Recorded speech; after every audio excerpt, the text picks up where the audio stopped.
এখানে সবাই অদাবদ্ধ হয়ে তওবা করে উঠবে যে আল্লাহ আমরা সবাই যেন 5 ওয়াক্ত সালাত আদায় করতে পারি, তুমি আমাদেরকে তৌফিক দান করো। সকলে বলি আমিন আমিন। আল্লাহ শুধু যুবক আর যুবক, আলহামদুলিল্লাহ মাশাআল্লাহ, যত দূর চোখ যায় শুধু যুবক আর যুবক, যদিও বৃদ্ধরা আছে হয়তো অত চোখে পড়ে না, বেশি যুবক, তাই না?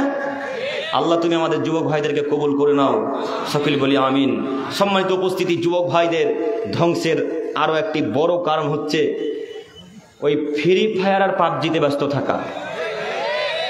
বাংলাদেশে ফ্রি ফায়ার পাবজি চলে না? চলে।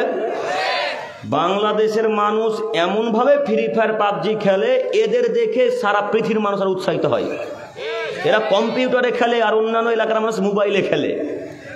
ফ্রি ফায়ার পাবজি খেলেন না আপনারা, কথা বললেন না কেন?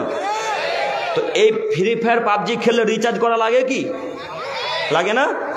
রিচার্জ করা লাগে। তো আপনি যে চায়ের দোকানে কালকে সকালবেলায় বলছিলেন ফিলিস্তিনের মুসলমানদেরকে কচু কাটা করে কাটলো রে, গাজার মুসলমানদেরকে কচু কাটা করে কাটলো, উত্তরপ্রদেশের মুসলমানদেরকে কচু কাটা করে কাটলো, বিহারের মুসলিমদেরকে কচু কাটা করে কাটলো, মিয়ানমারের মুসলিমদেরকে কচু কাটা করে কেটে নদীতে ভাসিয়ে দিল, ওই মরার রক্ত আমাদের পদ্মা নদী দিয়ে আসে। এগুলো আপনি বললেন না চায়ের দোকানে? তো আপনার কথার কোনো মূল্য থাকলো? আপনি দুঃখ প্রকাশ করছেন না, চা পান করছেন, আর একটু পরে ওই ফ্রি ফায়ার রিচার্জ করে ফ্রি ফায়ার খেলছেন। তো এবার আপনাকে বলি, ফ্রি ফায়ার রিচার্জ করলে টাকাটা কার অ্যাকাউন্টে যায়? প্রথমত কথা আগে বলেন, ফ্রি ফায়ার পাবজি কাদের তৈরি, কার সৃষ্টি, কাদের? ইহুদিদের, ইসরায়েলি প্রোডাক্ট। ওটা কাদের প্রোডাক্ট? ইসরায়েলেরা তৈরি করেছে। ফ্রি ফায়ার, লুডু, চোষা, দাবা, ক্যারাম বোর্ড, এই যাবতীয় সব কাদের তৈরি?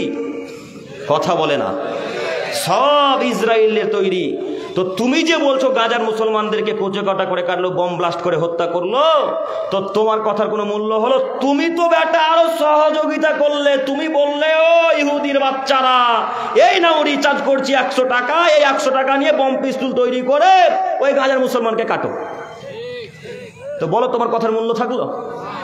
তুমি কেন ফ্রি ফায়ার, লুডু, চোষা, দাবা, ক্যারাম বোর্ড খেলো? তুমি জানো না মুহাম্মদ সাল্লাল্লাহু আলাইহি ওয়াসাল্লাম বলেছেন যারা লুডু, চোষা, দাবা, ক্যারাম বোর্ড এই যাবতীয় গেম খেলো তারা শূকরের রক্তের সাথে হাত মিশালো। শূকরের রক্ত,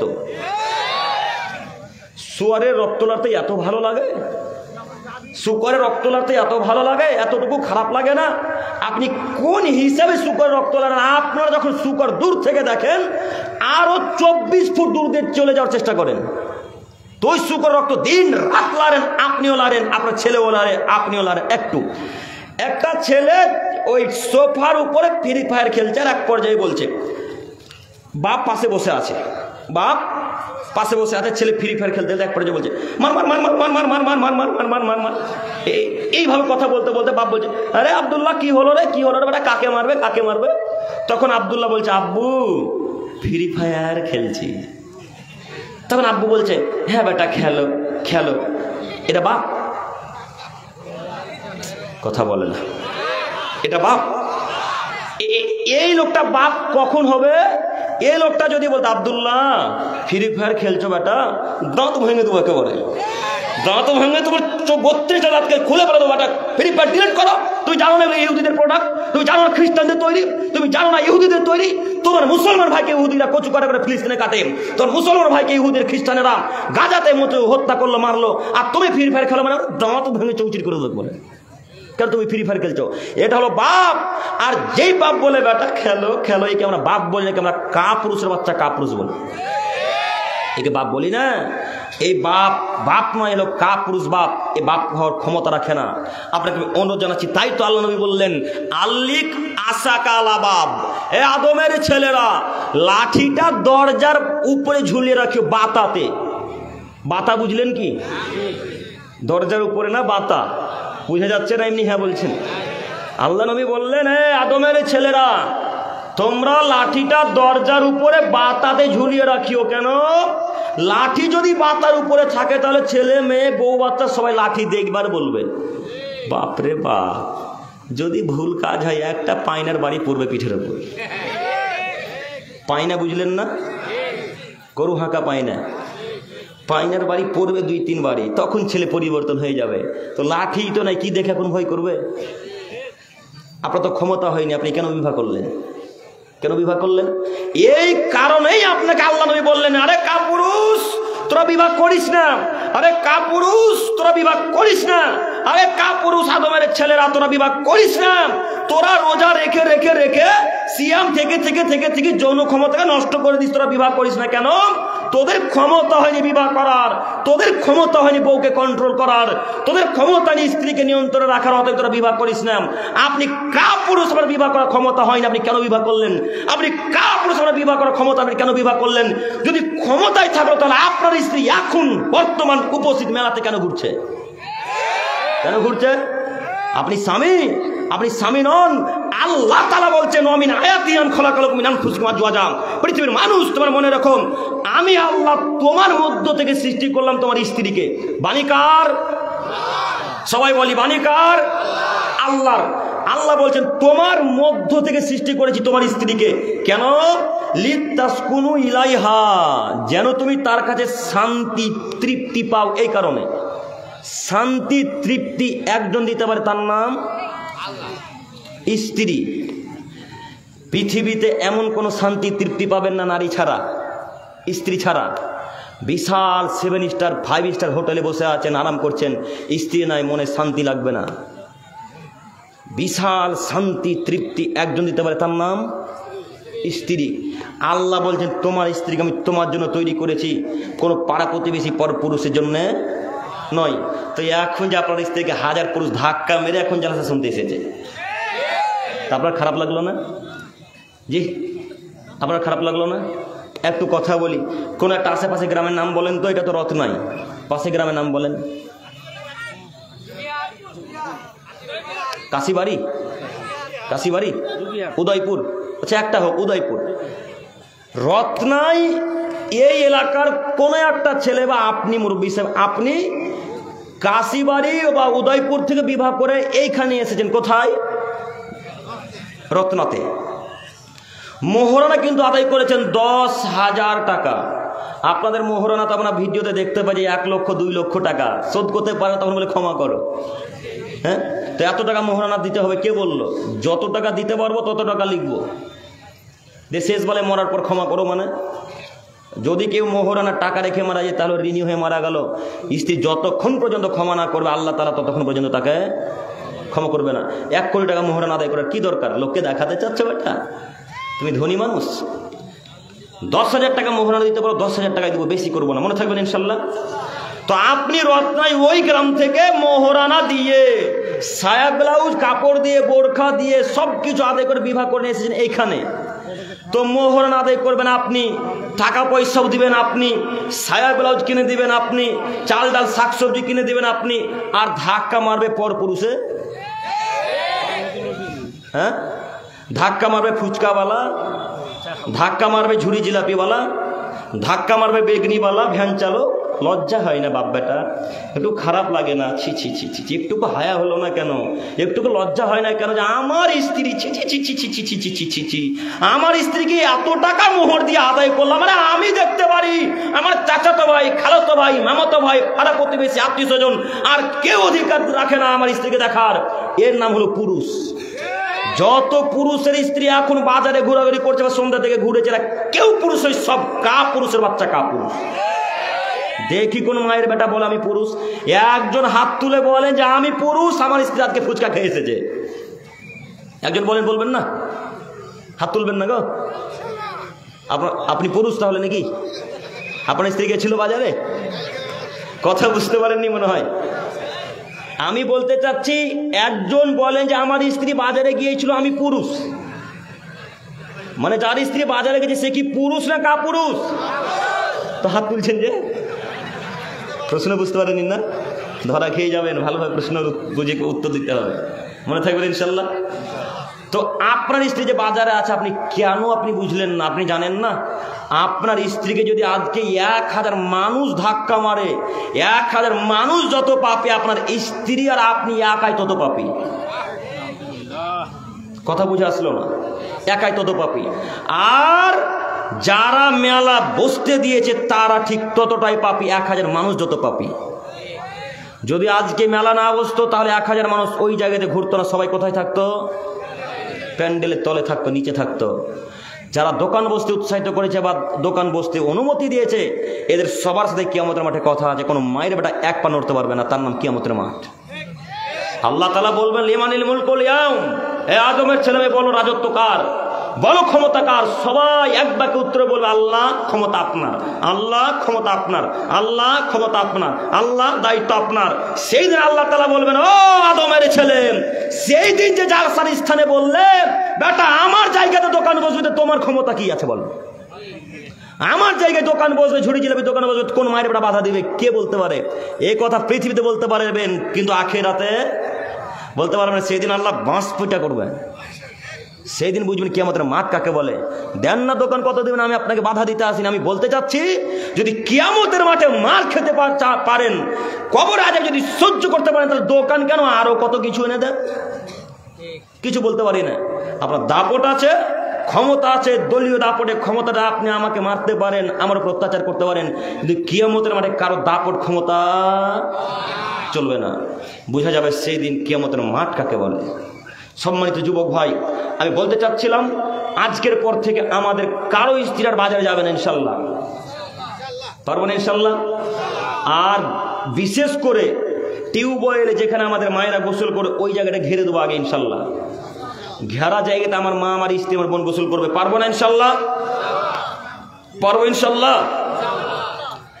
ঘিরতে আনুমানিক টাকা লাগবে, ঈদ দিয়ে ঘিরলে 20,000 টাকা লাগবে নাকি? আব্দুল করিম সাহেব 20,000 টাকা নাই, যে কে বললো 20,000 টাকা নাই? যে বলছে 20,000 টাকা নাই, একটা মিথ্যুক, বড় মিথ্যুক। কিভাবে? প্রায় যুবকের হাতে অ্যান্ড্রয়েড ফোন আছে, প্রায় যুবকের হাতে। কারো কাছে 4G, কারো কাছে 5G, আবার কারো কাছে অ্যাপেল। হ্যাঁ, তো 4G 5G ফোনটার আনুমানিক দাম কত? 30 থেকে 35,000 টাকা, তাই না? কথা বলে না। 20 থেকে 30,000 টাকা। তো 20 থেকে 30,000 টাকা দিয়ে তোমার মায়ের জন্য, তোমার বোনের জন্য, তোমার স্ত্রীর জন্য টিউবওয়েলটা ঘেরা যেত না বেটা? তোমাকে কে মোবাইল আগে কিনতে বললো? তোমাকে কে মোবাইল কিনতে বললো? মোবাইল কিনা ফরজ নয়, তোমার মাকে আর তোমার স্ত্রীকে পর্দা করে দিতে হবে, এটা হলো ফরজ। কেন তুমি বিনা পর্দায় তোমার মাকে গোসল করতে দিচ্ছ, তোমার স্ত্রীকে? তার মানে তুমি বলতে চাচ্ছ এতদিন তো আমি দেখলাম, এখন রত্নায়ের মানুষ দেখো, এটা কি বলতে চাচ্ছেন আপনারা? যদি তাই না হয়, তাহলে কাল সকাল হতে হতে ওই টিউবওয়েল ঘিরে দিতে হবে, ইনশাল্লাহ পারবো না, ইনশাল্লাহ পারবো তো? আব্দুল করিম সাহেব আসলে টাকা নাই, মেনে নিলাম, কিছুক্ষণের জন্য টাকা নাই। তো এখন এই যে চট, এই চট না কি বলেন এটাকে, চট দিয়ে ঘিরে দিবেন, পারবো না ঘিরতে? চটও নাই। চট যদি না থাকে, তাল গাছের পাতা কেটে নিয়ে আসবেন। তাল গাছ নইলে খেজুরের পাতা কেটে নিয়ে আসবেন। সাতক্ষীরার দিকে অনেক খেজুরের গাছ আছে, নাই? সাতক্ষীরা যখন প্রোগ্রামে গেলাম, শুধু খেজুরের বাগান, সবাই ওই হাঁড়ি লাগিয়ে রেখেছে, ওই রস নিয়ে আসবে, সেই জন্যে। খেজুরের গরু ওখানকার বিখ্যাত না? তো ওই খেজুরের পাতা কেটে নিয়ে এসে চতুর্দিকে, যেমন বাঁশ কঞ্চিতে ঘেরেন না কিছু লাগালে, আব্বার সাথে আমি আগে যখন আমাদের বেগুন টমেটো লাগাতো, তখন বাঁশ কঞ্চি দিয়ে বেতার বুঝেন, বেতার কঞ্চিগুলোকে কেটে দড়ির মতো করা হয়, দিয়ে পাক দিয়ে বাঁধা হয়, তাই না? তো বেতার দিয়ে আমরা বাঁশ কঞ্চি দিয়ে ঘেরতাম, যেন গরু ছাগল ঢুকতে না পারে। ওরকম বাঁশ কঞ্চি দিয়ে মায়ের জন্য ঘিরে দেন, কেউ যেন পাড়া প্রতিবেশী দেখতে না পারে। পারবো আজকে থেকে, ইনশাল্লাহ? কাল সকালে ঘিরতে পারবো, ইনশাল্লাহ ইনশাল্লাহ। এবং প্রত্যেকটা কন্যা, প্রত্যেকটা স্ত্রী যেন বোরখা পরে রাস্তায় চলাচল করে, পারবো না, ইনশাল্লাহ? প্রত্যেকটা মা বোন যেন বাড়ি থেকে বের হওয়ার পূর্বে বোরখা গায়ে, হাতে চাদর দিয়ে, মুখমণ্ডল বক্ষস্থলকে ঢেকে যেন বের হয়, ইনশাল্লাহ পারবো না, ইনশাল্লাহ? যদি কালকে সকাল হতে বোরখা কিনতে পারবো কি? পারবো না। কাল সকাল হতে বোরখা কিনতে হবে। আর যদি সকাল হতে বোরখা কিনতে না পারেন, তো এখন আমাকে বলেন, আব্দুল করিম বিন আমরুল ইসলামকে বলেন যে, আব্দুল করিম সাহেব, বোরখা কেনার টাকা নাই, আপনি আমাকে 2,000 টাকা দিয়ে যান, বোরখা কিনবো। এখন চান, আমি এখনই আপনাকে 2,000 টাকা দেবো, ইনশাল্লাহ, বোরখা কেনার জন্য। আপনার মায়ের জন্য আর আপনার স্ত্রীর জন্য বোরখা কেনার জন্য টাকা দেবো। আপনি চান আমি দিতে পারি কিনা দেখেন। আর যদি আব্দুল করিমের কাছে চাইতে লজ্জা লাগে, তো বাপ বেটা ঢাকা বিমানবন্দর স্টেশনে ভিক্ষা চাইতে যাবে। কথা বুঝে আসলো না? যদি আব্দুল করিমের কাছে টাকা ধার চাইতে লজ্জা লাগে, ঋণ চাইতে যদি লজ্জা লাগে, বাপ বেটা ঢাকা বিমানবন্দর একটা স্টেশন নাই, স্টেশনে ভিক্ষা চাইবা, ও ভিক্ষা করে করে করে করে করে করে করে করে যেদিন 2000-4000 টাকা হবে, ঢাকা থেকে আসার পথে তোমার মেয়ের জন্য তোমার স্ত্রীর জন্য বোরখা নিয়ে বাড়িতে ঢুকবে বেটা, তার আগে বাড়িতে ঢুকবে তুমি কাপুরুষ সন্তান। বোরখা কিনে দিতেই হবে যে কোনো মূল্যে। কোন মহিলা বিনা বোরখা বাড়ি থেকে চলতে পারে না, এটা ইসলাম। ইসলাম একজনের কথাতে চলে, তার নাম মুহাম্মদ সাল্লাল্লাহু আলাইহি ওয়াসাল্লাম। তিনি বলছেন, মুহাম্মদ কুল্লিল মুমিনিনা ইয়াগুদ, আপনি আপনার স্ত্রীদেরকে বলেন, আপনার কন্যাদেরকে বলেন এবং সারা পৃথিবীর নারীদেরকে বলেন, তারা যখন বাড়ি থেকে বের হবে, তারা যেন বাড়ি থেকে বের হওয়ার পূর্বে বক্ষস্থলকে ঢেকে, মুখমণ্ডলকে ঢেকে ঢিলে ঢালা পোশাক করে বাড়ি থেকে বের হয়। বাণী আল্লাহর, মুহাম্মদ সাল্লাল্লাহু আলাইহি ওয়াসাল্লামকে আল্লাহ বলতে বলছেন, মুহাম্মদ আপনি বলে দেন আপনার স্ত্রীদেরকে, আপনার কন্যাদেরকে এবং সারা পৃথিবী নারীদেরকে বলেন, তারা যখন বাড়ি থেকে বের হবে, তারা যেন সুন্দর পোশাক আশাক পরে, ঢিলে ঢালা পোশাক পরে, বক্ষস্থল মুখমণ্ডলকে ঢেকে যেন বের হয়। বাণী আল্লাহর, আদেশ আল্লাহর। তো আপনি আল্লাহর আদেশকে অমান্য করে চলে জান্নাতুল ফেরদৌস কিনতে চাইছেন? কিনতে পারবেন? কেউ কিনতে পারবে না। তো আমি আপনাদের কাছে অনুরোধ করে বলতে চাচ্ছি, কাল সকাল যদি কেনা সম্ভব না হয়, দুপুর জোহর হতে কিনে দেবো ইনশাল্লাহ নিজের স্ত্রী মেয়েদেরকে বোরখা। পারবো না ইনশাল্লাহ? ইনশাল্লাহ। আল্লাহ তুমি আমাদেরকে কবুল করো, সকলে বলি আমিন। যুবক ভাইদের উদ্দেশ্যে আর একটি কথা হচ্ছে যে আজকের পর থেকে আর ফ্রি ফায়ার, পাবজি, লুডো, চোষা, দাবা খেলবো না ইনশাল্লাহ। 5 ওয়াক্ত সালাত আদায় আজকে থেকে করবো ইনশাল্লাহ। ইনশাল্লাহ। ওহো, আর একটা কথা বলতে ভুলে গেছি। যুবকদের সব থেকে ধ্বংসের আরো একটা বড় কারণ হচ্ছে পর্নোগ্রাফি এবং গার্লফ্রেন্ড। ভুল হয়ে গেল? ভুল হলো? বলেনি না? যুব সম্প্রদায়ের ধ্বংসের আরো একটা সব থেকে বড় কারণ হচ্ছে পর্নোগ্রাফি দেখা আর গার্লফ্রেন্ডে আসক্ত থাকা। পর্নোগ্রাফি দেখে দেখে দেখে দেখে দেখে ছেলেটা চোখের দিকে তাকান, মনে হচ্ছে 36 বছর 48 বছরের ছেলে। ওর চাইতে যাদের বয়স বেশি তাদেরকে দেখলে মনে হয় লোকটা ওর থেকে যুবক মানুষ। মানে রাত্রি জাগরণ করে নোংরা ভিডিও দেখে দেখে দেখে চোখে আর নিজের শরীরের যে সৌন্দর্যটাকে নষ্ট করে দিয়েছে। তাকে দেখে মনে হয় না যে যুবক, এ মনে হচ্ছে বৃদ্ধ মানুষ। কথা বুঝতে পারেন না? মনে হয় হাজারো যুবক নাই নাকি? দেখে না এরা? শুনেছিলাম বাংলাদেশে পর্নোগ্রাফি সাইট বন্ধ করে দিয়েছে। সত্য কি আসলেই না মিথ্যে? সত্য, আলহামদুলিল্লাহ। তো যাই হোক, তাহলে যুবকরা এদিক থেকে বেঁচে আছে এখন, তাই না? এদিক থেকে বেঁচে আছে, কিন্তু ওই যে গার্লফ্রেন্ডের চক্কর বেঁচে নেই। শোনো যুবক, তোমাকে আমি শতবার বলেছি, যদি নিজেকে বড় করতে চাও, যদি নিজের পায়ে দাঁড়াতে চাও, তাহলে গার্লফ্রেন্ডের মুখে লাথি মারো আগে। তোমাকে এই মেয়েটা কখন যে ফাঁসাবে তুমি কখনো টের পাবে না, তুমি বুঝতে পারবে না। তুমি জানো না যুবক নারী কাকে বলে, তুমি জানো না যুবক মহিলা কি জিনিস, তুমি জানো না যুবক নারী কি জিনিস। দেখবে তুমি নারী কি জিনিস, দেখবে তুমি নারী কি জিনিস, নারী কি জিনিস তোমাকে দেখার আগে একটা কথা বলি, তাহলে তুমি বুঝতে পারবে। আশেপাশে একটা পার্কের নাম বলেন। শাহরুখ পাখি পার্ক, পার্কের নাম পার্ক, হ্যাঁ রংবার। ওই পার্কে কোন এক রত্নায়ের যুবক তার গার্লফ্রেন্ডকে নিয়ে গেছে। মনে থাকবে কথাটুকু, মনে থাকবে কথাটুকু। এখানে স্টপ, একটা ঘটনা দেখি, এখানে আবার ফিরে আসবো। আর ইউসুফ জুলেখার ঘটনা মনে নাই? আছে না? ইউসুফ আর জুলাইখা ইউসুফের সাথে জেনাতে ব্যভিচারে লিপ্ত হবে। কে কার সাথে লিপ্ত হবে বলেন তো আগে দেখি। জুলাইখা কার সাথে লিপ্ত হবে? ইউসুফের সাথে। আল্লাহ নবী বলছেন, অর্ধেক পৃথিবীর মানুষের চেহারাকে এক জায়গায় করলে যত সুন্দর হবে, অর্ধেক পৃথিবীর মানুষের চেহারাকে এক জায়গায় করলে যত সুন্দর হবে, ইউসুফ একাই তত সুন্দর মানুষ। সুবহানাল্লাহ, কত যে সুন্দর, আল্লাহ কি দিয়ে বুঝায়। আল্লাহ নবী বলছেন, অর্ধেক পৃথিবীর মানুষকে এক জায়গায় করে যত সুন্দর মানুষ হবে, ইউসুফ তার থেকে একাই তত সুন্দর। কি করে বুঝাবো? এই সুন্দর মানুষটার উপর প্রেমে পড়েছে কে? জুলাইখা। এতদিন জুলাইখার মিথ্যা কাহিনী শুনেছেন, আজকে একটু সত্যটা শুনেন, একটু দেখাচ্ছি। তো জুলাইখার স্বামী তো রাজা, প্রধানমন্ত্রী, বিশাল বাড়ি, রাজাদের গেট কেমন হবে, বাড়ি কেমন হবে বুঝতে পারছেন, আজ করতে পারছেন।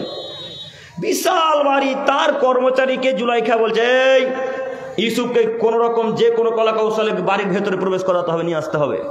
তো বিশাল গেট, বিশাল বড় বড় চওড়া চওড়া গেট। এই জুলাইখার যিনি কর্মচারী, তার সাথে যিনি থাকে দাসী, ইউসুফকে কোনো কথাবার্তা বলে জুলাইখার ঘরে নিয়ে এসেছে। দরজা বিশাল দরজা, একটা করে দরজা ঢুকে আর একটা করে খিল মারে, হুড়কা মারে। হুড়কা বুঝলেন কি? খিল দিলেন। ভাষা মিলছে? মিলছে না? আচ্ছা ঠিক আছে। তো একটা করে দরজা প্রবেশ করছে আর খিল দিচ্ছে, একটা করে দরজায় প্রবেশ করছে আর খিল দিচ্ছে। খিল দিতে দিতে দিতে দিতে দিতে দিতে দিতে ইউসুফ জুলাইখার কাছে উপস্থিত। এখন জুলাইখার কাছে উপস্থিত এখন তিনজন মানুষ, জুলাইখা দাসী আর ইউসুফ। এইবার ইউসুফকে জুলাইখা বলছে, ইউসুফ আমি তোমার সাথে জেনাতে লিপ্ত হব। তখন ইউসুফ আলাইহিস সালাম বললেন মাআল্লাহ। আরে জুলাইখা বলো কি? আমি তো আল্লাহকে ভয় করি, আমি আল্লাহর নবী, আমি এই বিশ্বাসঘাতকতা করতে পারি না, আমি এই অপরাধ করতে পারি না। আমাকে তোমার স্বামী বড় করেছে, আমি তোমার কাছে থেকে বড় হয়েছে, আমি এই বিশ্বাসঘাতকতা করতে পারি না। ইউসুফ তখন প্রেম পাগলা হয়ে আছে, মাথায় কাজ করে না। আস্তাগফিরুল্লাহ, সরি। জুলাইখা তখন প্রেম পাগলা হয়ে আছে, জুলাইখার মাথাতে এখন কাজ করে না, জোরপূর্বক তার সাথে ব্যভিচারে লিপ্ত হবে। এবার ইউসুফ আলাইহিস সালাম দৌড়াতে শুরু করেছেন গেটের সামনে। একের পরে গেট একে একে খুলে যায়। ইউসুফ দৌড়ায় আগে আগে, জুলাইখা দৌড়ায় পিছন পিছন। ইউসুফ দৌড়ায় আগে আগে, জুলাইখা দৌড়ায় পিছন পিছন। ওই যে প্রথম দরজা যখন তালা দিয়েছিল, হুড়কা দিয়েছিল, খিল দিয়েছিল, এই দরজা খুলবে এমন অবস্থায় জুলাইখার স্বামী। কার স্বামী? জুলাইখার স্বামী। যেমনই দরজা খোলা, জুলাইখা তার স্বামীকে দেখে বাক্যকে পরিবর্তন করে দিয়ে বলছে, এই যে দেখেন দেখেন দেখেন দেখেন দেখেন, এতদিন দুধ কলা দিয়ে কালসা পুষেছে, আপনি ছিলেন না, তার সুযোগ নিয়ে এই ইউসুফ আমার সাথে জেনা করতে ব্যস্ত হয়েছিল। নাউজুবিল্লাহি মিন যালিক। এতক্ষণ কে ব্যস্ত ছিল? কে? সঙ্গে সঙ্গে তার স্বামীকে দেখে বাক্যকে পরিবর্তন করে দিল। তার নাম কি? তার নাম নারী মানুষ। বোকা ছেলে, তোমার মাথায় গোবর আছে। যাকে তুমি পার্কে ঘুরতে নিয়ে গেছো, পার্কের কথাটা মনে নাই? যাকে তুমি পার্কে ঘুরতে নিয়ে গেছো, ওই পার্কের ভিতরে যা যাবতীয় যা কিছু করলে, যা যাবতীয় করতে তোমরা করে, এবার গেটের ভেতরে আসছো, মেন গেটে ঢুকবে, বেরিয়ে আসবে এমন অবস্থা তোমার গার্লফ্রেন্ডের বাপ, এমন অবস্থায় তোমার গার্লফ্রেন্ডের বাপ বা বর্দা, কোন একটা আত্মীয় স্বজন। তো যেমনই তোমার গার্লফ্রেন্ড রহিমা তোমার বাপ, তোমার ওর বাপকে দেখেছে, তেমনি রহিমা বাক্যকে পরিবর্তন করে দিয়ে বলছে, আব্বু আব্বু আব্বু, যে আব্দুর রহমান এই ছেলেটা আমাকে জোর করে পার্কে নিয়ে এসেছে, আব্বু একে তুমি জেলে দাও, আব্বু তুমি পুলিশ ডাকো, একে তুমি জেলখানায় বন্দি করো। এ কথা নারী বলতে পারে না? বেটা তোমার মাথায় গোবর আছে, বাক্যকে সঙ্গে সঙ্গে পরিবর্তন করে দিতে পারে। তার নাম কি? নারী মানুষ। তোমার মাথায় গোবর আছে গো, তুমি বলেছো আমি অমুক নারীকে ছাড়া বাঁচবো না, রহিমা তোমাকে ছাড়া বাঁচবো না, তুমি যদি আমার না হতো আমি বিষ পান করবো, তুমি যদি আমার না হতো গলায় দড়িয়ে দেবো, তুমি যদি আমার না হতো গঙ্গায় ওই পদ্মা নদীতে ডুবে মারা যাবো। বেটা তোমার মাথায় গোবর ভরা আছে। তুমি আজকে মরে দেখো যুবক, তোমার গার্লফ্রেন্ড কালকে আরেকটা বয়ফ্রেন্ড খুঁজবে, তার নাম নারী। কার জন্য মরতে চাচ্ছ তুমি? তুমি বুঝো না ধর্ম কাকে বলে? তুমি বুঝো না নারী কি জিনিস? তুমি দেখবে নারী কি জিনিস? শয়তান বলছে, আরে আমাকে কেউ যদি হার মানাতে পারে তার নাম নারী মানুষ। শয়তানের চাল যে কত শক্ত, শয়তানের চাল যে কত শক্ত, শয়তানের চাল যে কত শক্তি, আমাকে আমি বুঝাতে অক্ষম। এই শয়তান আজাজিল, তিনি বলছেন আমাকে কেউ যদি হার মানাতে পারে তার নাম কি? নারী মানুষ। আর তুমি তার পাল্লাই পড়েছো যুবক, তুমি তার জন্য বলছো মারা যাবো, তুমি না হলে বিষ পান করবো, তোমার মাথায় গোবর আছে গো। তুমি আজকে মরে দেখো, কালকে তোমার গার্লফ্রেন্ড আরেকটা বয়ফ্রেন্ড খুঁজবে, তার নাম মহিলা মানুষ। কেন তুমি মরে বলছো? তুমি বুঝতে পারো না? তুমি দেখতে পাও না ঢাকাতে কত যুবককে হত্যা করে কাটলো তোমার গার্লফ্রেন্ড? তুমি দেখতে পাও না নিজের গার্লফ্রেন্ড আগে ছিল, পরের বয়ফ্রেন্ডকে দিয়ে আগের বয়ফ্রেন্ডকে হত্যা করলো? কথা মিলে না মনে হয়? কেন তুমি তাদের পাল্লাই করলে? এই যুবকেরা, ও যুবক ভাইরা, আপনারা আমি হাসি দেখতে পাচ্ছি, আপনাকে বলছি আজকে এই মহিলার নাম্বারকে ডিলিট করে উঠবো ইনশাল্লাহ। পারবো ইনশাল্লাহ? সবাই বলে না ইনশাল্লাহ? ইনশাল্লাহ। আব্দুল করিম সাহেব, আপনার কথা শুনে ইমান হয়তো বাড়লো একটু, তো ডিলিট করে দিতে বললেন, ঠিক আছে ডিলিট করে দেবো, কিন্তু নাম্বার মুখস্থ আছে যে। হ্যাঁ, এখন কি করব? মুখস্থ আছে, এখন কি করব? মুখস্থ জিনিস যে 10 বছর যাবে না। এখন যদি কোনো নারী বলে দেয়, ভাইয়া এটা কোথায় লেগেছে, নাম্বার সহ গলার ভয়েসটাও আপনার মনে থাকে। হ্যাঁ, নাম্বার মুখস্থ, ভয়েসটা কোন গতিতে ছিল ওটাও মনে আছে। তো নাম্বার তো মুখস্থ, এখন কী করবো আব্দুল করিম ভাই একটু বলেন না। তো আপনাকে একটু পরামর্শ এইভাবে দিতে পারি, নাম্বারটা আজকে ডিলিট করলেন তো হবে ডিলিট ইনশাল্লাহ, ডিলিট হবে ইনশাল্লাহ। ডিলিট করে দিয়ে বাড়িতে চলে যান। উপদেশ, উপদেশ আদেশ নয়, উপদেশ। উপদেশ আর আদেশের পার্থক্য নয়, উপদেশ দিচ্ছি আমি। যদি উপদেশ ভালো লাগে তো মান্যতা দেবেন, নাহলে লাভ মেরে মাটিতে পুঁতে দেবেন। উপদেশ দিতে চাচ্ছি। তো নাম্বার ডিলিট করার পর বাড়ি গিয়ে ফোনটাকে সুইচ অফ করে দিয়ে আলমারির উপরে রেখে দেন, আলমারি বা শোকেসের উপরে রেখে দেন, বা বালিশের তলাতে রেখে দেন। তো এখন যদি আপনি তওবা করেন তো শয়তানের মাথা তার কিন্তু কাজ করবে না। ওকে পাবনা হাসপাতালে ভর্তি করতে হবে। এখন পাবনাতে পাগলাখানা নয় তো। এই আপনি যদি তওবা করেন, শয়তানের মাথা তার কাজ করবে না। করলো কি আব্দুর রহমান, আব্দুর রহমান তওবা করলো, তার গার্লফ্রেন্ডের সাথে আর কথা বলবে না। ছি ছি ছি ছি ছি ছি ছি ছি না, আমি তো আল্লাহর সাথে ওয়াদা করে এসেছি যে আল্লাহ তোমার আদমের ছেলেমেয়ের জন্য আমাকে পথভ্রষ্ট করেছে, আমাকে জাহান্নামী ঘোষণা করেছো। আল্লাহ আমি আদমের ছেলেমেয়েকে দেখেছি তো তারা কিভাবে জান্নাতে যেতে পারে, এদেরকে আমি জাহান্নামে নিয়ে যাব। আমি তোমার কসম করে বলছি তোমার সাথে ওয়াদা করলাম। কে কার সাথে ওয়াদা করেছে? শয়তান আল্লাহর সাথে ওয়াদা করে পৃথিবীতে এসেছে। তো শয়তানের মাথা তার কাজ করে না। আপনি যেমনই ফোনটাকে সুইচ অফ করে বালিশের তলাতে বা আলমারিতে রেখে দিয়েছেন, চোখ বন্ধ করে দিয়েছেন, লাইটকে বন্ধ করে দিয়ে রাত্রি 1টা বাজে, রাত্রি 1টার সময় শয়তান কানের কাছে এসে বলবে, অন্তর এসে বলবে, আব্দুর রহমান তোমার গার্লফ্রেন্ড তোমার জন্য অপেক্ষা করছে গো, একবার ফোন করো। তুমি কিভাবে আছো? তোমার গার্লফ্রেন্ডের সাথে কথা না বলে তো তোমার রাত্রি কাটে না, তোমার দিন কাটে না, তোমার মিনিট যায় না, তোমার ঘন্টা যায় না, তোমার সেকেন্ড যায় না। তুমি কিভাবে তওবা করলে? ছি ছি, দেখো তোমার জন্য তোমার গার্লফ্রেন্ড অপেক্ষায় আছে। এরকম চিন্তা ভাবনা আসবে না? মনে হয় আসবে না? আসবে কি? নিশ্চিত আসবে, অবশ্যই আসবে, অবধারিত আসবে। শয়তান নিয়ে আসবে। আজাজিলের কত ক্ষমতা আপনাকে কি দিয়ে বুঝাবো। এই যে আজাজিল, এই যে রক্ততে চলতে পারে, তার নাম আজাজিল, তার নাম ইবলিস।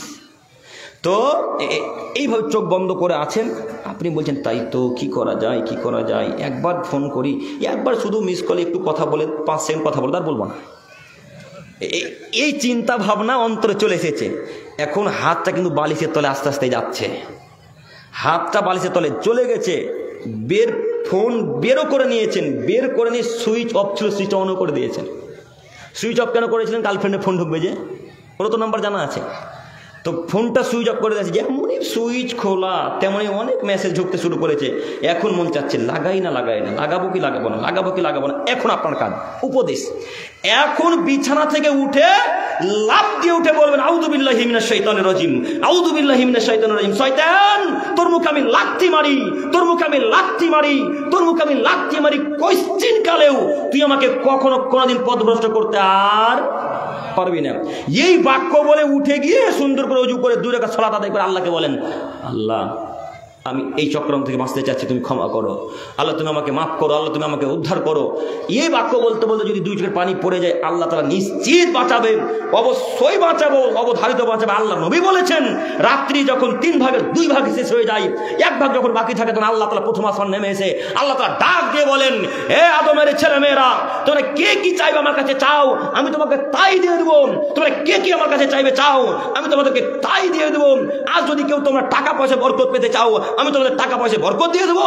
তোমরা কেউ যদি সন্তান সন্ততি চাও, ভালো স্ত্রী যদি চাও, আমাকে বলো, আমি তোমাকে ভালো সন্তান, ভালো সন্ততি, ভালো স্ত্রী দেবো। কেউ যদি তোমরা অসুখ বিসুখ থেকে মুক্তি পেতে চাও, আমাকে বলো, আমি আল্লাহ তাআলা অসুখ থেকে মুক্তি দিয়ে দেবো। কেউ যদি জ্ঞান বৃদ্ধি করাতে চাও, তাহলে আমাকে বলো, আল্লাহ আমি জ্ঞান বাড়াতে চাই, আমি আল্লাহ তোমার জ্ঞানকে বাড়িয়ে দেবো। রাতের যখন 3 ভাগের 2 ভাগ যখন শেষ হয়, 1 ভাগ যখন বাকি থাকে, আল্লাহ এইভাবে ডাক দিয়ে বলে, এই সময় যদি আল্লাহকে বলেন, আল্লাহ আমি এই ফিতনা থেকে বাঁচতে চাচ্ছি, তুমি আমাকে ক্ষমা করো, আল্লাহ তুমি আমাকে উদ্ধার করো। এই কথা বলতে বলতে যদি চোখ দিয়ে পানি বেরিয়ে যায়, আল্লাহ কবুল করবেন না? করবে তো ইনশাল্লাহ? তো বলতে পারবো না ইনশাল্লাহ? পারবো ইনশাল্লাহ? ইনশাল্লাহ। আল্লাহ তুমি আমাদের যুবকদেরকে কবুল করো, সকলেই বলি আমিন। কিছুক্ষণ সালাত 5 থেকে 7 মিনিট, তারপরে ভাই বোনের হক বেশি গুরুত্বপূর্ণ এটা মনে করছি, ভাই বোনের হকটা বেশি গুরুত্বপূর্ণ মনে করছি, তাই না? ভাই বোনের হকটা আগে বলি, সালাত সময় থাকলে বলি, নইলে বলি না। ভাই বোনের হক একটু, আপনারা 4 ভাই বোন, যুবক ভাই একটু তাকান, আপনারা 4 ভাই বোন, আপনার বাপের জমি জায়গা আছে 4 বিঘা বা 8 বিঘা, তো আপনি যদি পান 1 বিঘা, তো আপনার বোন কতটুকু পাবে? অর্ধ বিঘা বা 10 কাঠা, তাই তো? এই কথাটুকু এইখানে মনে রাখেন। একটা হাদিস পেশ করে আপনাকে আমি এইখানে ফিরে আসতে চাচ্ছি। যায়েদ ইবনে খালিদ রাদিয়াল্লাহু তাআলা আনহু বলেন, রাসূল সাল্লাল্লাহু আলাইহি সাল্লাম বলেছেন, মানা খাজা সিবরান মিনাল আরদি জুলমান ফাইন্নাহু ইউতাওয়াকু ইয়াউমাল কিয়ামাতি মিন সাবি আরাদিন। যদি কোনো মানুষের জমি জায়গা জোরপূর্বক অর্ধ হাত দখল করে নেয়, অর্ধ হাত, 1 বিঘত জায়গা আধ হাত যদি কেউ দখল করে নেয়, কিয়ামতের মাঠে আল্লাহ তাআলা 7 তবক জমি তাকে খুঁড়তে বাধ্য করবেন। 7 তবক জমিন। প্রথমে একটা কথা বলি, আসমান কয়টা আছে? ঠিক জমিনও 7টা। একটা জমিনের মোটা 500 বছরের পথ। কত বছরের পথ? 500 বছরের পথ। উদাহরণস্বরূপ বর্তমান যুগে যেটা সব থেকে দ্রুতগামী যানবাহন রকেট, এই রকেটটা 500 বছর উড়বে। ছেড়ে দিলাম রকেটের কথা। রাসূলের যুগে সব থেকে দ্রুতগামী যানবাহনের নাম কি? ঘোড়া। ঘোড়া ঘন্টাতে ছুটে আনুমানিক 70 থেকে 72 কিলোমিটার। এই ঘোড়া রত্নাই থেকে ছুটতে শুরু করবে, ছুটতে গিয়ে যেখানে 500 বছর হবে ওখানে জমিনের শুরু, এখানে হবে শেষ। একটা জমিনের মোটা যদি 500 বছরের পথ হয়, তো 7টা জমিনের মোটা কত বছরের পথ? 3500 বছরের পথ। আপনার বাপকে আর আপনাকে আল্লাহ 3500 বছরের পথের মাটি খুঁড়তে বাধ্য করবেন। এবার একটু কথা বলি, 3500 বছর পথের মাটি যখন খোঁড়া হবে, সব মাটি আল্লাহ তাআলা ফেরেশতাকে আদেশ করবেন। ফেরেশতাকে বলবেন, এই ফেরেশতা মণ্ডলী, যাও যে লোকটা জমি দখল করেছিল ওই লোকটার ঘাড়ে গিয়ে মাটিগুলোকে চাপিয়ে দাও। আল্লাহু আকবার। দৃশ্য যে কত কঠিন আপনাকে আমি কি দিয়ে বুঝাই, দৃশ্য যে কত কঠিন আপনাকে আমি কোন বাক্য দিয়ে বুঝাবো। এরপর আপনাকে এবার বলি, যুবক ভাই হাদিস মনে থাকবেন ইনশাল্লাহ। এবার আপনার বাপ আর আপনার ফুপুর কথাতে একটু যাই। আপনার বাপেরা 4 ভাই বোন, আপনার বাপেরা 2টা, ফুপুরা 2টা, টোটাল 4টা মানুষ। আপনার দাদুর মরা হলো আজকে 5 থেকে 7 বছর বা 10 বছর। তো আপনার দাদুর মরা হলো 10 বছর। আপনার বাপ যদি জমি পায় সকালে, তো আপনার ফুপু জমি পাবে। বই কেন না একসাথে? সবাই বলি একসাথে। তোমার দাদুর মরা হলো আজকে 10 বছর, তোমার বাপ এখন পর্যন্ত তোমার ফুপুকে তোমার বাপ জমি বুঝিয়ে দেয়নি। তোমার বাপ এখন পর্যন্ত তোমার ফুপুকে জমি বুঝিয়ে দেয়নি। দেখো তোমার বাপকে জিজ্ঞাসা করো। মুরব্বী সাহেব, কথা আপনার বিপক্ষে যাবে আমি বুঝতে পেরেছি। এখন পর্যন্ত বোনের জমি বুঝিয়ে দেননি। একটু আপনাকে বলি, বোনের 1 কাঠা জমি পেত, বাপের জমি 10 কাঠা ছিল, 1 কাঠা তো পাবে। তো 1 কাঠা জমি বোন পেত। 1 কাঠা জমিনের মাটি যদি আল্লাহ 1 ঘন্টা খোঁড়ায়, কত মাটি হবে? কথা বলে না। যদি 2 ঘন্টা খুঁড়তে বলে আল্লাহ, 3 ঘন্টা, 4 ঘন্টা, 7 5 7 3500 বছর যদি আল্লাহ মাটি খুঁড়তে আপনাকে বাধ্য করে, তো মাটি কত হবে মানুষের হিসাবের বাইরে নয়, মানুষের হিসাব বিবেচনার বাইরে। ও মুরব্বী সাহেব, ওই 3500 বছরের মাটি যত হবে, সব মাটি 1 কাঠা জমির মাটি আল্লাহ আপনার ঘাড়ের উপরে চাপিয়ে দিয়ে আল্লাহ বলবে, হাত্তা ইউকজা বাইনান নাস, আপনি এখন চলতে থাকুন মানুষের বিচার যতদিন শেষ না হচ্ছে, ইলা ইয়াউমুল কিয়ামা, কিয়ামতের শেষ দিবস পর্যন্ত। সুবহানাল্লাহ। আপনাকে আমি কি দিয়ে বুঝাবো বলেন? বন জমি এখন পর্যন্ত ফিরিয়ে দেন না কেন? নিজেকে মানুষ মনে করেন না? বন জমি এখন পর্যন্ত ফিরিয়ে দেন না কেন? নিজেকে মানুষ মনে করেন না? কেন বন জমি নিজের কাছে রাখবো? বোন যতটুকু পাই ততটুকু বুঝিয়ে দেবো। এই যুবক ভাইরা, আপনাদেরকে বলছি, আপনারা শুনুন। বাপকে বলতে পারেন না, আব্বু ভাগ্যে যদি ভিক্ষা করা থাকে, আব্বু ভিক্ষা করে খাবো, কিন্তু ফুপু জমি নিজের কাছে রাখবো না। আব্বু শুনেন, ভাগ্যে যদি আল্লাহ ভিক্ষা লিখা থাকে, ভিক্ষা করে খাবো, কিন্তু ফুপুর জমি নিজের কাছে রাখবো। আল্লাহ নবী বলেন, কাতাবাল্লাহু মাকাদিরাল খালায়েক ক্বাবলা আন ইয়াখলুকা সামাওয়াতি মিন 50 ওয়াল আরদি সানা। আল্লাহ পৃথিবী যখন সৃষ্টি করেনি, তার 50,000 বছর পূর্বে প্রত্যেকটা মানুষের, প্রত্যেকটা নারীর, প্রত্যেকটা জিনের ভাগ্য লিখেছেন। আবার যেদিন আপনি আপনার মায়ের পেটে 4 মাসে যেদিন ছিলেন, আবার আল্লাহ আপনার ভাগ্য লিখেছেন। ভাগ্য 2 বারে লেখা হয়েছে। সেদিন যদি ভাগ্য লেখা থাকে, আব্বু যে ভিক্ষা করে খাবো, বাপ বেটা ভিক্ষা করেই খাবো, কিন্তু ফুপুর জমি নিজের কাছে রাখবো না ইনশাল্লাহ। এইভাবে আপনি কথা বলতে পারবেন না? এই যুবক ভাইরা, কথা বলতে পারবেন না? বাপকে বলা উচিত, বাপকে এইভাবে বলেন নইলে কিয়ামতের মাঠে বাপ বাড়া টিকতে পারবে না। আপনাকে অনুরোধ করে যাচ্ছি, মনে রাখবেন এই ফুফু কিয়ামতের মাঠে আল্লাহর কাছে জমি চাইবে, নেকি চাইবে, সেদিন আপনাকে আর আপনার বাপকে নেকি বুঝিয়ে দিতে হবে। এক বিগত জমির নেকি সেদিন একটা দিতে পারবেন না। এক বিগত জমির নেকি তো বহু দূরের কথা, আপনি আমাকে সালা বলে গালি দিয়েছেন, এই সালা বলা নেকি আব্দুল করিম আমিনুল ইসলামকে আপনি দিতে পারবেন না। তখন নেকি চাইতে যাবেন বাপের কাছে, নেকি চাইতে যাবেন ভাইয়ের কাছে, নেকি চাইতে যাবেন মায়ের কাছে, যে আপনাকে জন্ম দিয়েছে, যে গর্ভে ধারণ করেছে, এই মা আপনাকে নেকি দিবে না। সেদিন কি করবেন বলেন? ও মুরব্বী সাহেব, কাল সকাল হতে তো জমি ফিরিয়ে দিতে পারবো ইনশাল্লাহ? পারবো না ইনশাল্লাহ? যুবক ভাই, আপনাকে অনুরোধ করে যাচ্ছে, আপনার বাপের বিদ্যা হয়তো কমে গেছে, আপনার তো বিদ্যা আছে। আপনি তো জানেন যে আমার ফুপু আমার ফুফাতো ভাইয়ের জমি পাবে, ফুফাতো ভাইদেরকে জমি দিয়ে দিতে হবে। দিতে পারবো না ইনশাল্লাহ? ইনশাল্লাহ দিতে পারবো ইনশাল্লাহ। আপনাকে অনুরোধ জানাচ্ছি, জমি জায়গায় ফিরিয়ে দেন, নইলে কিয়ামতের মাঠে আপনি টিকতে পারবেন না। আল্লাহ তাআলা প্রশ্ন করে বসলে আপনি কিয়ামতের মাঠে টিকতে পারবেন না। অতএব আপনাকে অনুরোধ জানাচ্ছি যে যতটুকু অধিকার রাখে ততটুকু তাকে জমি বুঝিয়ে দেন, নইলে পরকাল বড় ভয়াবহ, জটিল, কঠিন। আল্লাহ তাআলা পা নড়তে দিবেন আদমের ছেলে মেয়ের যতক্ষণ পর্যন্ত চারটি জিজ্ঞাসা না করবে। লা তাজুলু কদম আবদিন, আল্লাহ নবী বলছেন আদমের ছেলে মেয়ের পা নড়তে দেওয়া হবে না যতক্ষণ পর্যন্ত আল্লাহ চারটি বিষয় জিজ্ঞাসা না করবে। তার 3 নম্বর বিষয় হচ্ছে আদমের ছেলেরা, তোমরা কি উপায়ে মাল লাভ করেছো এই ব্যাপারে আমাকে বলো, তারপর আমি তোমাদের পা নড়তে দেবো।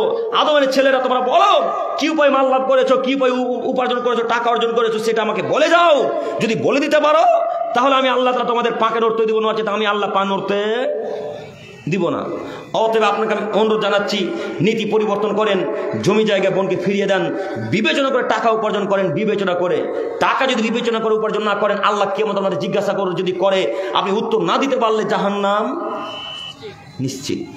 আপনাকে আমি অনুরোধ জানাচ্ছি, এই জন্য আমাদের নবী মুহাম্মদ সাল্লাল্লাহু আলাইহি সাল্লাম আজ থেকে বহু বছর পূর্বে ভবিষ্যৎবাণী করেছেন। তিনি বলেছেন, ইয়াতি আলা নাসি জামানুন লা ইউবালিল মারু মা আখাযা মিনহু মিনাল হালাল আম মিনাল হারাম। অচিরেই মানুষের সম্মুখে এমন একটা যুগ চলে আসবে, অচিরেই মানুষের সম্মুখে এমন একটা সময় চলে আসবে, মানুষ পরোয়া করবে না সে কি উপায়ে মাল লাভ করলো, হালাল উপায়ে না হারাম উপায়ে, হালাল উপায়ে না হারাম উপায়ে, এটা মানুষ বিবেচনা করবে না। তাই তো মানুষ বিবেচনা করে না রাসূলের ভবিষ্যৎবাণী আজকে অক্ষর অক্ষর মিলে যাচ্ছেন। মানুষ বিবেচনা করে না টাকা উপার্জন করছে কি হিসাবে। যদি মানুষ বিবেচনা করতো তাহলে লোনের ব্যবস্থা করতো না। মানুষ যদি বিবেচনা করে টাকা উপার্জন করতো তাহলে মুদিখানার দোকানে বিড়ি গুলগুটকার ব্যবসা করতো না। মানুষ যদি বিবেচনা করে টাকা উপার্জন করতো তাহলে বোনের জমি নিজের কাছে রাখতো না। মানুষ বিবেচনা করবে না। মুহাম্মদ সাল্লাল্লাহু আলাইহি ওয়াসাল্লামের ভবিষ্যৎবাণী তার অক্ষরে অক্ষরে আজকে মিলে যাচ্ছে। হে আমার প্রিয় দিনী ভাই ও বোনেরা, আপনাদেরকে অনুরোধ করে যাচ্ছি, নীতি পরিবর্তন করেন। আপনাকে আমি অনুরোধ জানাচ্ছি। এরপরে কয়েকটি কথা, সালাত, একটু আপনারা আমার দিকে তাকান। সালাত নিয়ে জরুরি মূল্যবান কয়েকটি কথা বলে আমরা শেষ করতে যাচ্ছি। একটু আজকে জুমা মসজিদের উন্নতি কল্পে জালসা নাকি? জুমা মসজিদের উন্নতি কল্পে জালসা, একটু মনোযোগ দিয়ে বক্তব্য শ্রবণ করেন। আজকে আপনি এই জালসাতে 10,000 টাকা দান করেছেন, কিন্তু সালাত আদায় করেন না। আজকে এই কমিটিতে যত সদস্যবৃন্দ আছে, যত দিনী ভাইরা, আজকে নয়, আনুমানিক এটার পিছনে 1 সপ্তাহ 2 সপ্তাহ কষ্ট আছে, এর পিছনে শ্রম আছে না? তো 2 সপ্তাহ থেকে যে যুবক ভাইরা কাজ করছে, এরা সালাত আদায় করে না। একটু এর পিছনে সময় নষ্ট করাতে নিয়ে কি হবে কি হবে না? ইসলামের পিছনে যদি কাজকর্ম করেন তো আল্লাহ নেকি দিবে না? দিবে না? দিবে। তো এই নেকি ততক্ষণ পর্যন্ত টিকে থাকবে যতক্ষণ সালাত টিকে থাকবে। আপনি আজকে 10 লক্ষ টাকা দান করেছেন, কিন্তু সালাত আদায় করেন না।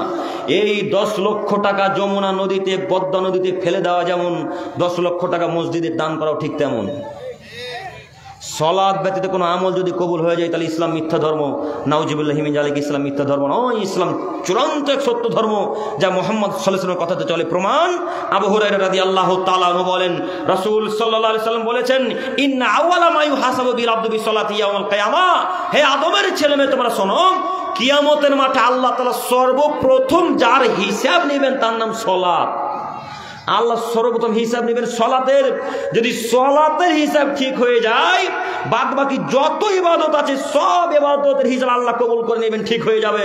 আর যদি সলাতের হিসাবকে আল্লাহ তাআলা কিয়ামতের মাঠে এভাবে লাল কালি দিয়ে কেটে দেয়, তাহলে যত ইবাদত আছে পৃথিবীতে, দান খায়রাতের ইবাদত, সলাত দান খায়রাতের ইবাদত, হজের ইবাদত, সিয়ামের ইবাদত, মায়ের সাথে ভালো আচরণের ইবাদত, ফকির মিসকিনের সাথে ভালো আচরণের ইবাদত, ইসলামের পিছনে খাটানোর ইবাদত, যত আর যাবতীয় ইবাদত নেকি আছে সব নেকি এখন আল্লাহ কি করবে? কেটে দিবে। তার মানে আল্লাহ নবী বলছেন সালাত ব্যতীত কোনো ইবাদত কবুল হবে না। আজকের পর থেকে সালাত আদায় করতে পারবো ইনশাআল্লাহ? ইনশাআল্লাহ। যদি সালাত আজকের পর থেকে না আদায় করেন তাহলে আপনি টাটকা মুনাফিক, বাসি মুনাফিক নয়, টাটকা মুনাফিক। দেখবেন দেখবেন একটু দেখাই। আল্লাহ নবী বলছেন মুনাফিকের নিদর্শন 3টি অথবা 4টি। তার একটি হচ্ছে ওয়াদা করে ওয়াদা ভঙ্গ করবে। এখন তো বললেন ইনশাআল্লাহ ফজর আর উঠবেন না, হ্যাঁ? টাটকা মুনাফিক আপনাকে একটু দেখাই। আল্লাহ নবী বললেন ইহুদিরা জাহান্নামে যাবে, কোনো মায়ের বেড়া ঠেকাতে পারবে না। খ্রিস্টানেরা জাহান্নামে যাবে, কোনো মায়ের বেড়া ঠেকাতে পারবে না। নাসারারা জাহান্নামে যাবে, কোনো মায়ের বেড়া ঠেকাতে পারবে না যতক্ষণ মুসলমান না হয়েছে। এরা জাহান্নামে যাবে কথা ঠিক, কিন্তু এরা জাহান্নামের সব থেকে তলে যাবে না, জাহান্নামের তলে যাবে না। জাহান্নামের সব থেকে তলে যারা যাবে তারা হলো মুনাফিক। জাহান্নামের সব থেকে নিম্ন অতল গহ্বর গভীরে যারা থাকবে তারা কারা? মুনাফিক মানুষ। বক্তব্যের সাথে মুনাফিকি করবেন না। আজকে থেকে সালাত আদায় করবেন ইনশাআল্লাহ। ইনশাআল্লাহ। সাথে সাথে আরো কথা মনে রাখা ভালো হবে যে যারা সালাত আদায় করে তারাই শিক্ষিত মানুষ, যারা সালাত আদায় করে তারা অশিক্ষিত মানুষ। এ কথা আল্লাহ বলছেন। আমি আব্দুল করিম আমিনুল ইসলাম নয়, আমি তো ছোট মানুষ, কিসের জন্য নিজের কথা বলতে যাব? আল্লাহ নবী বললেন মান কাযাবা আলাইহি মুতাম্মিদান ফালিয়াতাবাওয়া মাকাদাহু মিনান নার। আদমের ছেলে মেয়ে শোনো, তোমরা লক্ষ কোটি কথা আমার ব্যাপারে বলো, তোমরা বনি ইসরাইলের ঘটনা বলো, তোমরা গল্প কিসসা কাহিনী বলো, সেই গল্প যেন সহি মোতাবেক হয়, সেই গল্প যেন সহি হয়, সেই হাদিস যেন সহি হয়। কথা বলতে গিয়ে যদি আমার ব্যাপারে একটা মিথ্যা কথা বলো তাহলে তোমাদের থাকার জায়গা জাহান্নাম। আমি বক্তব্য দিয়ে বাংলাদেশ ঠাকুরগাঁও এই রত্নায় জাহান্নাম কিনতে আসি, জান্নাত কিনতে এসেছি। আপনি বিশ্বাস করুন, আমি আপনাকে প্রমাণ দিয়ে কথা বলতে চাচ্ছি। দেখেন যারা সালাত আদায় করে তারা অশিক্ষিত। আল্লাহ বলছেন, এই যে কোরআন মাজিদ, একটু আয়াত পেশ করে আপনাকে দেখাই। মহান আল্লাহ তাআলা বলেন ফা খালাকা মিন বাদিহিম খালক। আদমের ছেলে মেয়ে শোনো, অতঃপর তাদের পরে এলো অপদার্থের দল। আদাউস সালাত, যারা তাদের নামাজকে নষ্ট করলো। অতঃপর তাদের পরে এলো অপদার্থের দল। আদাউস সালাত, যারা তাদের সালাতকে নষ্ট করলো। অত্তাবাউস শাহওয়াত, যারা তাদের কুপ্রবৃত্তির অনুসরণ করলো। ফাসাউফা ইয়ালকাউনা গাইয়া, অচিরে আমি আল্লাহ তাআলা তাদেরকে ভ্রান্ত পথের শাস্তি ভোগ করাবো। ভ্রান্ত পথের শাস্তি মানে ইহুদি, খ্রিস্টান, বৌদ্ধ, বেদাতি, সাঁওতাল, ডোম, চামার, ইসলাম বাদ দিয়ে মুসলিম বাদ দিয়ে পৃথিবীতে যত জাতি আছে এরা সবাই কোথায় যাবে? কোথায়? জাহান্নামে। যারা মন মতো চলে তারাও জাহান্নামে যাবে। কোরআন মাজিদের আয়াত। আল্লাহ বললেন অত্র আয়াতে 4টি বাক্য, তার দ্বিতীয় বাক্যের ব্যাখ্যা আল্লাহ বললেন যারা সালাত আদায় করে তারা অপদার্থ মানুষ। তারা কারা? অপদার্থ মানুষ, অশিক্ষিত মানুষ, বেহায়া মানুষ। আজ থেকে 1450 বছর পূর্বে আল্লাহ কোরআন মাজিদের মধ্যে বলেছেন যারা নামাজ পড়ে তারা অপদার্থ, যারা নামাজ পড়ে তারা অশিক্ষিত, যারা নামাজ পড়ে তারা বেহায়া মানুষ। তো এখন যদি আমি এই আরবি থেকে বাংলা করে রত্নায় বাংলাদেশ ঠাকুরগাঁও জেলার মানুষকে বোঝাই বা বলি, তাহলে আমি অপরাধ করলাম না আল্লাহ অপরাধ করেছে? জি আল্লাহ।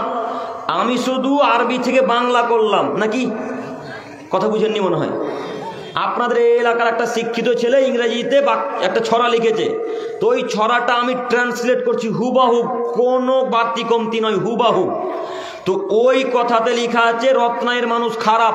তো যে ছেলেটা লিখেছে সেই দোষী না আমি দোষী? কথা বলেন। যে লিখেছে কবিতাটা সে দোষী। তো আল্লাহ কোরআন মাজিদে লিখেছেন যারা নামাজ পড়ে তারা অশিক্ষিত। এখন যদি আরবি বাক্যটাকে বাংলাতে রত্নের মানুষকে বলি যে যারা নামাজ পড়ে তারা খারাপ মানুষ, তো এখন আমাকে গালি দিবেন, আমাকে মারবেন না আল্লাহকে মারবেন? কথা বুঝে আসলো না? আমাকে যদি কিছু বলাই লাগে তো কাকে বলতে হবে এখন?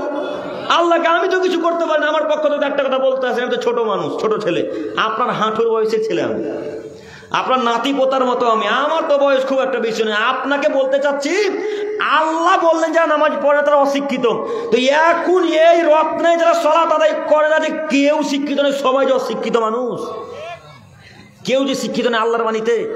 যদি শিক্ষিত দাবি করাই লাগে তাহলে সালাত আদায় করেই শিক্ষিত দাবি করতে হবে। আব্দুল করিম সাহেব, হিসাব করে কথা বলিয়েন, আমার বাপ আমাদের এই স্কুলের হেড টিচার, আমার বাপ আমাদের স্কুলের হেড শিক্ষক, আমার বাপ সালাত আদায় করেন, আমার বাপ কি অশিক্ষিত? হ্যাঁ, আপনার বাপ অশিক্ষিত। আব্দুল করিম সাহেব, আমার মা আমাদের এই স্কুলের হেড শিক্ষিকা, আমার মা বাড়ি থেকে যখন বের হয় বিনা বোরখাতে পিট পেটকে দেখে, যা থেকে দেখে ঢং ঢং ঢং করতে করতে বাজারে যাই, আবার ঢং ঢং ঢং করতে করতে রত্নায় ফিরে আসে। আমার মা কেউ শিক্ষিত নারী? আমার মা সালাত আদায় করে না, আমার মা কেউ শিক্ষিত নারী? হ্যাঁ যুবক, তোমার মা অশিক্ষিত নারী। শুনুন, যারা সালাত আদায় করে এরা যদি মাঠে ঘাটে কাজ করে, আলুর চাষ, জমিতে চাষ করে, আর যদি সিগনেচার করতে না পারে, তবু আল্লাহর বাণীতে এরা শিক্ষিত মানুষ। আপনি সিগনেচার করতে জানেন না, বাংলা ইংরেজি আরবি পড়তে পারেন না, আল্লাহর বাণীতে আপনি শিক্ষিত। দেখবেন কেন? আল্লাহ বলছেন ইন্নামা ইয়াতাযাক্কারু উলুল আলবাব। পৃথিবীর মানুষ, তোমার মনে রাখো, যারা জ্ঞানী গুণী মানুষ, যারা শিক্ষিত মানুষ, তারাই উপদেশ গ্রহণ করবে। অশিক্ষিত মানুষেরা উপদেশ গ্রহণ করবে না, অশিক্ষিত মানুষের উপদেশ গ্রহণ করবে না। তো এতক্ষণ যাবত প্রায় 1 ঘন্টা আমার পার হয়ে গেছে না শেখ? 1 ঘন্টা প্লাস বক্তব্য চলছে। এতক্ষণ যাবত যত কথা হয়েছে সব উপদেশমূলক কথা না, উপদেশের বাইরে উপদেশমূলক। তো এই কথাকে যারা মেনে নিবে, এই সালাত যারা আজকে থেকে আদায় করবে, এরা সবাই শিক্ষিত মানুষ। কার বাণীতে? আল্লাহর বাণীতে। এর থেকে বড় সার্টিফিকেট আর প্রয়োজন আছে? আল্লাহর বাণীতে আপনি শিক্ষিত। আর আপনার বাপ যদি সালাত আদায় না করে, আপনার বাপ অশিক্ষিত মানুষ, আপনার বাপ অশিক্ষিত মানুষ, আপনার বাপ অশিক্ষিত মানুষ। মহান আল্লাহর বাণীতে আমি আপনাকে কিছু করতে পারি না। আপনি মনে করেন আপনাকে আমি অপমান করতে এসেছি, যে আপনার সাথে কোনোদিনের পূর্বে দেখা সাক্ষাৎ হয়নি। আপনি মনে করেন আপনার সাথে আমার শত্রুতা আছে, বা টাকা নেই ঝামেলা আছে, জমি জায়গা নেই ঝামেলা আছে কি? কাজে আপনি মনে করেন যে আমি আপনার সাথে শত্রুতা রাখতে এসেছি। জি না, আমি আপনার কল্যাণ চাই, আপনি পরিবর্তন হন। যদি নিজেকে শিক্ষিত দাবি করাই লাগে, তো যে কোনো মূল্যে সালাত আদায় করবো আজকে থেকে, ইনশাল্লাহ ইনশাল্লাহ ইনশাল্লাহ। আর সাথে সাথে আরো একটি কথা এখানে মনে রাখবেন, যারা সালাত আদায় করে তাদেরকে দায়িত্ব দিবেন, যারা সালাত আদায় করেন এদেরকে দায়িত্ব দিবেন না। মনে থাকবেন ইনশাল্লাহ। যারা সালাত আদায় করে এদেরকে দায়িত্ব দেওয়া লাগবে, যারা সালাত আদায় করেন এদেরকে দায়িত্ব দিতে হবে না। কথা আল্লাহ বলছেন, কথা আল্লাহর নবী বলছেন। তো আব্দুল করিম সাহেব, আপনার কথা যে আমরা বুঝতে পারলাম না। আমরা সাধারণত গ্রামগঞ্জে গেলে দেখতে পাই, যে লোকটা নামাজ পড়ে না ওই লোকটাই সর্দার, যে লোকটার মুখে দাঁড়িয়ে নেই ওই লোকটা ক্যাশিয়ার, যে লোকটার স্ত্রী ঢং ঢং ঢং ঢং ঢং ঢং করতে করতে ঢাকাতে যায়, আবার ঢং ঢং ঢং ঢং করতে করতে রত্নায় ফিরে আসে, ওই লোকটা নাকি সভাপতি। তো আল্লাহর বাণী আর রসুলের বাণী কি মিথ্যা হবে? দেখেন তো আল্লাহ নবী কি বলছেন। আল্লাহ নবী বলছেন লা তাকুমুস সাত, পৃথিবী ততদিন পর্যন্ত ধ্বংস হবে না, কিয়ামত ততদিন পর্যন্ত হবে না, হাত্তা ইয়াকুনা আসাদুন নাসি বিদ দুনিয়া লুকাব না লুকাব, যতদিন পর্যন্ত অধমের ছেলে অধম, অশিক্ষিতর ছেলে অশিক্ষিত, বেহায়ার ছেলে বেহায়া যতদিন পর্যন্ত সমাজের নেতৃত্ব না দিচ্ছে, ততদিন পর্যন্ত কিয়ামত হবে না। মোহাম্মদ সাল্লাল্লাহু আলাইহি সাল্লাম বললেন, বাণী তো মোহাম্মদের, আমি কিছু করতে পারি না। বাণী তো মোহাম্মদ সাল্লাল্লাহু আলাইহি সাল্লামের হাদিসে 1450 বছর থেকে পড়ে আছে। আপনি মিলিয়ে দেখেন বাক্যকে। শুধু আপনাদের রত নাই কেন, সারা পৃথিবীতে যেখানে যারা দায়িত্ব পালন করছে 1999টা মানুষ অশিক্ষিত। দেখেন আপনি, যে লোকটা ক্যাশিয়ারের দায়িত্ব নিয়েছে সে লোকটা কোনোদিন সালাত আদায় করেন নাকি ক্যাশিয়ার, আবার ওর হাতে একটা সিগারেটও থাকে। বেটা বিচার করছে, এক হাতে বাম হাতে চায়ের কাপ, ডান হাতে সিগারেট, উনি নাকি সভাপতি ক্যাশিয়ার। রাসূলের বাণী আপনাকে আমি কি দিয়ে বুঝাবো? এত লোকের মুখে দাঁড়িয়ে আছে, দেখতে পান না আপনারা? চোখে পড়ে না দাড়ি? ও আব্দুল করিম ভাই, কথা যে আপনারও ভুল হচ্ছে। কেমন করে? আমাদের দাড়ি আছে কথা ঠিক, কিন্তু যে টাকা নাই, টাকা না থাকলে তো দায়িত্ব কেউ দিবে না, তাই না? দায়িত্ব টাকা যার, দায়িত্ব তার। টাকা যার, দায়িত্ব তার। জোর যার, মুলুক তার। টাকা যার, দায়িত্ব তার। তো দাড়িওয়ালা অনেকেই তো আছে, আমি তো দেখতে পাচ্ছি, হয়তো চাচা, হয়তো যুবক ভাইদের কত দাড়ি, কিন্তু এদের যে টাকা নাই। তো সমাজের লোকও তো সুবিধাবাদী লোক আছে। সমাজের লোক বলছে মসজিদে ঢালাই করতে হবে যখন, তখন 2-3 লাখ টাকা যদি কম পড়ে, তো ওই লোকটার কাছে চাইতে গেলে সঙ্গে সঙ্গে টাকা দিবে।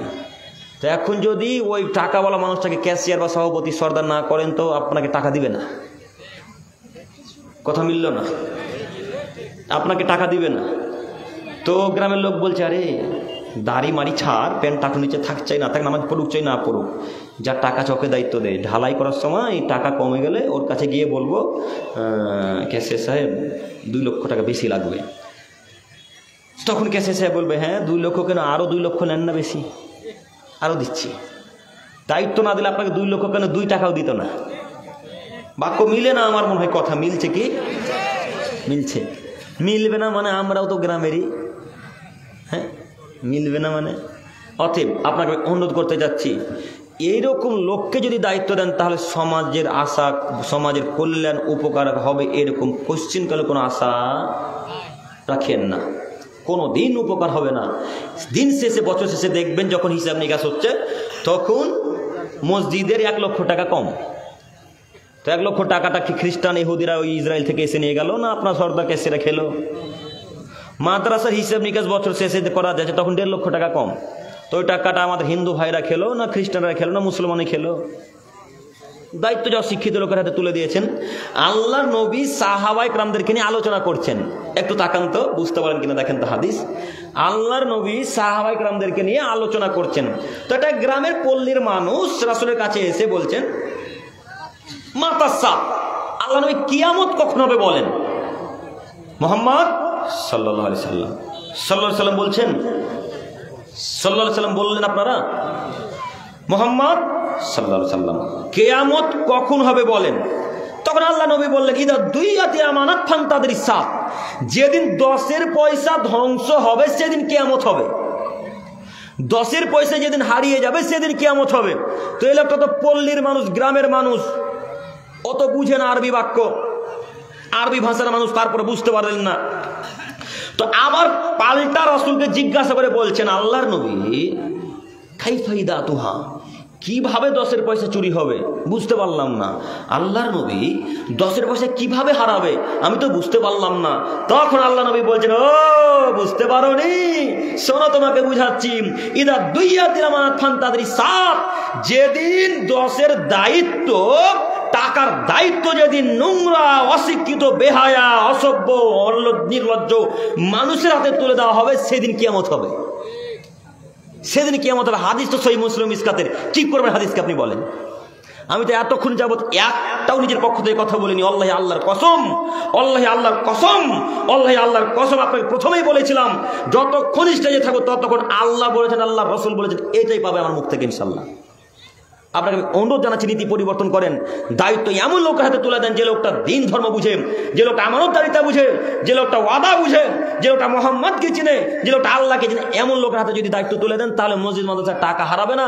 আর যদি নির্লজ্জ, বেহায়া, নোংরা লোকের হাতে তুলে দেন তো টাকা কেন, একদিন দেখবেন দিন শেষে মসজিদ মাদ্রাসা সব বিক্রি হয়ে গেছে। তার জলজান্ত প্রমাণ। আপনার মালদা চিনেন কি? মালদা নাম শুনেননি আপনারা কেউ? মালদা জেলাতে যখন যাবেন একটা ভালুকা রোড বলে স্টেশন আছে। ভালুকা রোড বলে একটা স্টেশন আছে। তো রমজান মাসে আমরা জালসায় গিয়েছি, তো মসজিদে দেখছি মধ্যে পার্টিশন দেওয়া, মসজিদের মধ্যে পার্টিশন গো, মানে দেওয়াল তোলা। তো আমরা তো দেখো অবাক, মসজিদের মধ্যে আবার পার্টিশন, মানুষ থাকে কি করে? তো তখন তিনি বলছেন, আপনি বুঝতে পারলেন না আব্দুল করিম ভাই, আমরা তো গ্রামের মূর্খ মানুষ ছিলাম। তো এই লোকটাকে আমরা দায়িত্ব দিয়েছিলাম যে আপনি মসজিদ মাদ্রাসা রেজিস্ট্রি করে নিয়ে আসবেন, অফ হিসাবে রেজিস্ট্রি করবেন। তো আমরা তো মূর্খ, বুঝি না। লোকটা রেজিস্ট্রি করতে গিয়ে তার মেয়ের নামে, তার ছেলের নামে, তার নামে মসজিদ মাদ্রাসা রেজিস্ট্রি করে নিয়েছে নিজের নামে। আল্লাহ আল্লাহর কসম, আল্লাহ আল্লাহর কসম, আল্লাহ আল্লাহর কসম, এই বাক্যের মধ্যে এতটুকু মিথ্যা কথা নেই। যদি আব্দুল করিমের কথা মিথ্যা মনে হয়, আব্দুল করিমের কাছে নাম্বার নেন, মালদাতে ফোন দেন, হোয়াটসঅ্যাপে ফোন দেন বা ডাইরেক্ট কল দেন। ঘটনা কি আসলেই সত্য? তো এই লোকটা যখন জমি জায়গা নিয়ে নিয়েছে, আমরা তখন কেস করেছি। কেস করাতে অর্ধেকটা আমাদেরকে তুলে দিয়েছে, আর অর্ধেকটা তার দিকে আছে। তখন বলেছিলাম দায়িত্ব যদি এমন লোকের হাতে দেন তো অর্ধেক কেন, পুরোটাই চলে যাবে, কিছুই পাবেন না, কিছুই পাবেন না। রাসূলের বাণী মিথ্যা মনে করেন। তিনি বলছেন দায়িত্ব যে অশিক্ষিত নির্লজ্জ বেহাই লোকের কাছে যাবে, সেদিন মসজিদ মাদ্রাসা সবকিছু টাকা হারিয়ে যাবে। এর নাম কিয়ামতের আলামত। সম্মানিত উপস্থিতি, আমি বলতে চাচ্ছিলাম যারা সঠিক মানুষ, ভালো মানুষ, তাদেরকে দায়িত্ব তুলে দেন। আল্লাহ আমাদেরকে বোঝার তৌফিক দান করুক, সকলে বলে আমিন। আমি বলতে চাচ্ছিলাম যারা সালাত আদায় করে তারা শিক্ষিত মানুষ, যারা সালাত আদায় করে তারা অশিক্ষিত মানুষ, এই কথাই ঠিক। আর যারা সালাত আদায় করে তাদের আমল কবুল হবে, যারা সালাত আদায় করে না তাদের আমল কবুল হবে না। আজকের পর থেকে যে কোনো মূল্যে সালাত আদায় করবো ইনশাল্লাহ, যে কোনো মূল্যে ইনশাল্লাহ। মনে থাকবে ইনশাল্লাহ। আল্লাহ তুমি আমাদের সকলকে কবুল করো, সকলে বলি আমিন। আল্লাহ তুমি আমাদের সকলকে কবুল করো, সকলে বলি আমিন। আমি এখন শেষ পর্যায়ের দিকে। আপনারা উঠে যাচ্ছেন কেন? আপনারা কি যে আশাতে এসেছেন সে আশার পূর্ণতা চান না? আল্লাহ নবী বলছেন যে আশাতে মজলিসে মানুষ আসলো ওই আশা তার পূর্ণ হবে যদি দুয়া উঠার পূর্বে বলে। দুয়া যদি উঠার পূর্বে বলে, উঠে নয়, বসে থেকে দুয়া বলে যদি উঠেন তো ওই দুয়া, ওই নিয়াত, ওই আশা আল্লাহ পূর্ণতা দিবেন, পূর্ণ করবেন। তো উঠে গেলে কোনো লাভ হলো? কোনো তো লাভ হলো না। বসেন, আমরা তো শেষ করবো, আমরা তো চলে যাব। একটু আমরা শেষ করে দিতে চাচ্ছি। শেষ পর্যায়ে একটা কথা বলি, যেহেতু আপনাদের আদায়ী জালসা, ওই গেটে ইয়া দেওয়া আছে, মানে টাকা দেওয়ার জন্য। হ্যাঁ বলছেন যে যেহেতু আপনাদের আদায়ী জালসা, আপনারা যে যতটুকু পারবেন, গেটে ভাইরা দাঁড়িয়ে আছে, অবশ্যই কেউ খালি হাত ফিরে যাবেন না, অবশ্যই সব দিয়ে যাবেন ইনশাল্লাহ, ইনশাল্লাহ। তো আমি শেষ পর্যায়ে এসে বলি, মাবুদ তোমার তো দয়ার অভাব নেই। আমরা অনেকক্ষণ যাবৎ অনেক আলোচনা করলাম যুবকদেরকে নিয়ে, সালাত নিয়ে, নেশাদার দ্রব্য নিয়ে, পর্দা নিয়ে। আল্লাহ তুমি আমাদের সকলকে এই সব বিষয়ে বোঝা তৌফিক দান করো, সকলে বলি আমিন। আল্লাহ তোমার কাছে গভীর রাত্রে ভিক্ষা চাইছি মাবুদ, তুমি আমাদের সকলকে তোমার রাসূলের পদ্ধতিতে চলার তৌফিক দান করো, সকলে বলি আমিন। আল্লাহ তোমার কাছে ভিক্ষা চাইছি মাবুদ, তুমি আমাদের সকলেরই আমলগুলোকে কবুল করে জান্নাতুল ফেরদাউস দান করো, সকলে বলি আমিন। আল্লাহ সঠিক দিন ধর্ম হাদিস কোরআন বোঝার তৌফিক দান করো, সকলে বলি আমিন। আমি এখান থেকে আলোচনা শেষ করলাম। সুবহানাকা আল্লাহুম্মা ওয়া বিহামদিক, আশহাদু আল্লা ইলাহা ইল্লা আনতা, আস্তাগফিরুকা ওয়া আতুবু ইলাইক। আসসালামু আলাইকুম ওয়া রাহমাতুল্লাহি।